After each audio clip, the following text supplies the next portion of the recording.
శతాబ్దాల తరబడి ఈ సముద్రమును ఇశ్రాయేలీలు ఎర్ర సముద్రమును దాటిన స్థలమని పిలుస్తున్నారు.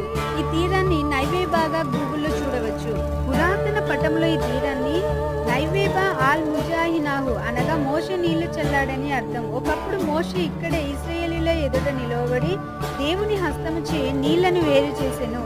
ఈ సముద్రం యొక్క లోతును చూసినట్లయితే ఉత్తరాన ఎలిన్, దక్షిణంగా హరారోనిస్ అనే లోతైన వాటి మధ్య నుండి దేవుడు మార్గము చేసెను.